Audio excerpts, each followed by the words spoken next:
Good morning friends, मैं अमित कुमार आप सभी के सामने chapter number 1 India's location physical environment की आपकी बुक जो 11th में लगी हुई है, इसका चैप्टर 1 है। तसल्ली से हर चीज को समझिएगा। हम यहाँ पर बात कर रहे हैं लोकेशन की। इंडिया की लोकेशन कैसे निकाली गई और लोकेशन किस तरीके से मेजर की जाती है, ये आपको मैं बताता हूँ। इसके लिए दो इमेजिनरी लाइंस को लिया जाता है। पहली होती है लैटिट्यूड, दूसरी होती है लॉन्गिट्यूड। लॉन्गिट्यूड्स वो लाइंस होती हैं जो कि नॉर्थ टू साउथ बनाई जाती हैं पर ईस्ट टू वेस्ट मेजर की जाती हैं।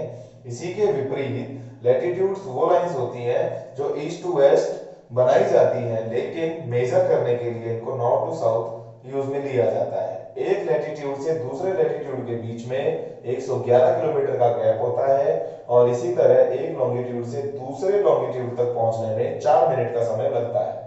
अब अगर हम इंडिया के लैटिट्यूड्स की बात करें तो इंडिया के लैटिट्यूड है 8 degree 4 inches to 37 degree 6 inches north. इसी के विपरीत अगर हम बात करते हैं इंडिया के लॉन्गिट्यूड्स की तो इंडिया के लॉन्गिट्यूड्स हैं 68 degree 7 inches to 97 degree 25 inches east. अब इसमें ये बात आती है कि नॉर्थ और ईस्ट का इसमें कहां से डिस्क्रिप्शन आया। आप यहां पर ध्यान दीजिए।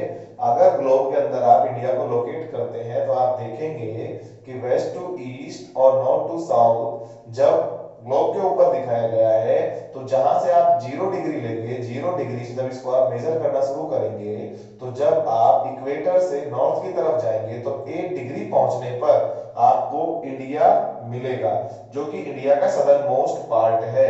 उससे आप जैसे जैसे ऊपर की तरफ जाएंगे तो आप पहुंचेंगे 37 डिग्री पर जहां पर इंडिया का पूरा एरिया खत्म हो जाता है। इसी के साथ अगर हम देखें तो 0 डिग्री से जब आप ईस्ट की तरफ चलते हैं तो 68 डिग्री पर आपको इंडिया नजर आता है और आगे बढ़ते हुए 97 डिग्री तक वो लोकेशन जाती है। तो मैं दोबारा इस पॉइंट पर आता हूं। अगर आप यहां पर देख पा रहे हैं तो इस बात को समझिए, इंडिया की जो टोटल मेजरमेंट है, टोटल लेंथ है नॉर्थ टू साउथ 3214 3214 किलोमीटर का डिस्टेंस कवर करता है नॉर्थ से साउथ तक इंडिया। और अगर इसी को हम लॉन्गिट्यूड्स के फॉर्म में देखें, जब वेस्ट टू ईस्ट के लिए आखिर अगर देखा जाए तो आखिर कितना डिस्टेंस देता है, वो है 2933 किलोमीटर। दोबारा मैं रिपीट कर देता हूं, नॉर्थ टू साउथ अगर इंडिया को मेजर करेंगे तो 3214 किलोमीटर और अगर वेस्ट टू ईस्ट इंडिया को आप मेजर करेंगे तो 2933 किलोमीटर मेजरमेंट आएगा। आगे बढ़ते हुए मैं आपको बताता हूं, दोनों की अगर हम डिग्रीज के अंदर फर्क देखें तो अप्रोक्स हमें डिग्रीज दिखाई देती हैं 30। अब 30 डिग्री होते हुए भी आखिर इतना बड़ा फर्क क्यों कि आप यहां पर देखिए, एक में है 3214 किलोमीटर और दूसरे में है 2933 किलोमीटर, लेकिन यहां पर बताया गया कि दोनों में 30 डिग्री का ही डिफरेंस है। तो अगर इसको हम तरीके से देखें तो इसके लिए आपको आना पड़ेगा इस डायग्राम पर। इस डायग्राम में आप देख पा रहे हैं ये लैटिट्यूड्स है। लैटिट्यूड्स पैरेलल लाइंस होती हैं जो नॉर्थ से साउथ या साउथ से नॉर्थ के लिए बनती हैं, ये होती हैं पैरेलल लाइंस। इसी के विपरीत अगर हम देखें तो लॉन्गिट्यूड्स होती हैं नॉर्थ टू साउथ और साउथ टू नॉर्थ बनने वाली वो लाइंस जो अपने अपने पोल्स के ऊपर, नॉर्थ या साउथ पोल्स के ऊपर बहुत ज्यादा सक्रिय होती हैं और इक्वेटर पर फैली हुई होती हैं।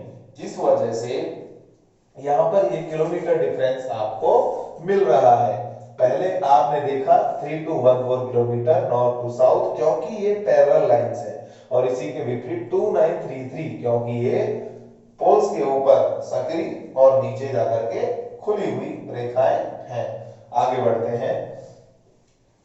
किसी भी जगह की लोकेशन ये तय करती है कि वहां पर कैसी वेजिटेशन पाई जाएगी। इस बात को समझे, अगर किसी जगह पर सूरज की रोशनी काफी आसानी से सीधे पहुंचती है तो वहां पर हीट ज्यादा होगी। हीट ज्यादा होने का मतलब है गर्मी का मौसम। इसी के विपरीत अगर हम देखें, जिस जगह पर हीट कम पहुंचेगी वहां सर्दी का मौसम होगा और ऑटोमेटिक ही अलग अलग प्रकार के जोन्स तैयार हो जाएंगे, जैसे कि ट्रॉपिकल जोन, सब ट्रॉपिकल जोन और पोलर रीजन। तो इस चीज को बड़ी ही गहराई से समझना है। आगे बढ़ते हुए, 1 डिग्री 4 मिनट लेती है, इसको हम किस तरीके से प्रूव कर सकते हैं। इसके लिए इक्वेशन यहाँ है सबसे पहले आप ये देखिए कि आपके एक दिन में टोटल आवर्स कितने होते हैं। एक दिन में टोटल आवर्स होते हैं 24। और अगर हम देखें तो अर्थ कैसी है दिखने में, स्फीयर। एक स्फीयर के टोटल डिग्रीज कितने होते हैं, 360 डिग्री। अगर यहाँ पर आप इसको सॉल्यूशन में लेकर आते हैं तो 60 इंटू 24, 60 मिनट्स 24 आवर्स और divided by 360, total number of minutes 1440 upon total number of degrees 360, आपके पास निकल कर आया 4 मिनट फॉर ईच डिग्री। ठीक है, आगे बढ़िए। इंडिया का टाइम कहां से लिया जाता है। इंडिया का आईएसटी, इंडियन स्टैंडर्ड टाइम, लिया जाता है मिर्जापुर नाम की एक जगह जो कि यूपी के अंदर है, वहां से। अब आप पूछेंगे आईएसटी होता क्या है। आईएसटी, यहां पर अरुणाचल प्रदेश और यहां पर गुजरात, इनके बीच में जो समय है इसको आईएसटी कहा गया है। क्योंकि अगर ऐसा नहीं किया जाए तो यहां से यहां तक आने में 30 डिग्रीज टोटल लगेंगे और ईच डिग्री हैज 4 मिनट्स। तो यहां पर 2 आवर का डिफरेंस आ जाएगा उस टाइम में जो टाइम यहां पर हुआ है। तो उन दोनों टाइम्स की कैलकुलेशन करने के लिए, बराबरी करने के लिए अगर देखा जाए तो हमने यहां पर इस पॉइंट को लिया है। और भारत एक बहुत बड़ा देश है और वहां पर एक ही समय चलाने के लिए इसको लेना बहुत जरूरी है। आगे बढ़ते हैं। डिग्री क्या है आईएसटी की, 82 डिग्री 30 इंचेस ईस्ट। जो इसका डिग्री लिया गया है वो यहां पर ये लिया गया है। ग्लोब में आप समझें डायरेक्शंस कैसे मेजर किए जाते हैं, north to south and west to east. इस बात का आपको ध्यान रखना है। जब भी कभी आपके सामने कोई मैप आता है तो उस मैप के अंदर भी आप ये जरूर देखें कि जो आप लिख रहे हैं उसमें जो आपका लेफ्ट साइड है वो वेस्ट है और जो राइट साइड है वो ईस्ट है, तभी आपका मैप भी प्रॉपर तरीके से भरा जा सकेगा। आगे बढ़ते हैं। इंडिया का जो टोटल साइज है उसको देखते हुए देखें तो आखिर कितना एरिया इंडिया लेता है। इंडिया लेता है area 3.28 million square kilometre. India लेता है 3.28 मिलियन स्क्वायर किलोमीटर का एरिया। इसी के विपरीत 2.4% लैंड ऑफ द वर्ल्ड, पूरी दुनिया का 2.4% हिस्सा भारत के पास आता है। इसके अलावा भारत की साइज की बात कर लेते हैं। इंडिया का साइज क्या है। इंडिया की जो कोस्टल बाउंड्रीज हैं उनके बारे में बात करें, अगर हम आइलैंड ग्रुप्स लक्षद्वीप, अंडमान निकोबार को हटा देते हैं तो हमारे पास में जो टोटल मेनलैंड आती है कोस्टल एरिया को देखते हुए, मेनलैंड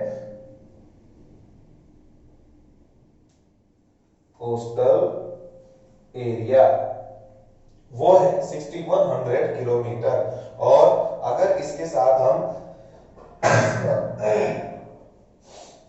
अगर इसके साथ हम आइलैंड्स को भी जोड़ दें तो ये टोटल हो जाएगा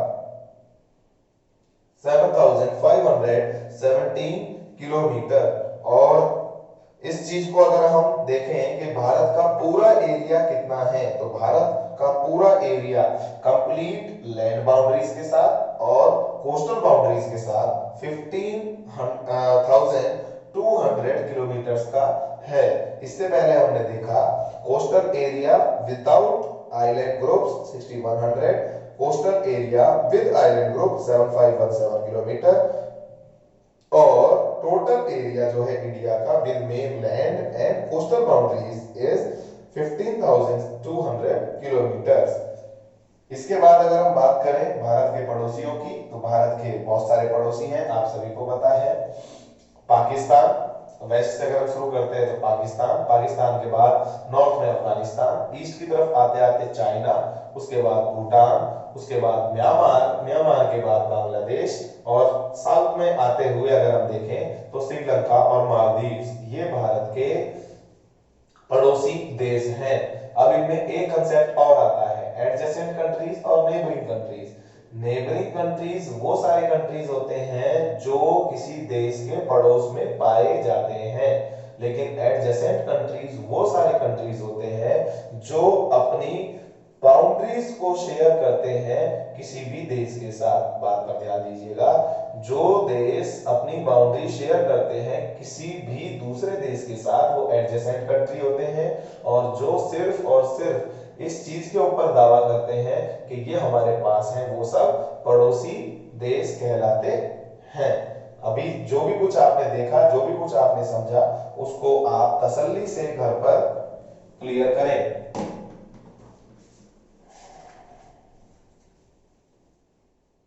भारत में अनेकों प्रकार की और भी चीजें पाई जाती हैं, जैसे कि अगर आपको पता हो तो भारत में 6 प्रकार की वेजिटेशन पाई जाती है, जिसको हम नेक्स्ट चैप्टर के अंदर क्लियर करेंगे। तो उम्मीद करता हूं आपको यह चैप्टर पूरा आसानी से क्लियर होगा। विद बुक लेकर बैठे और तसल्ली से इसको समझें। Okay, thank you.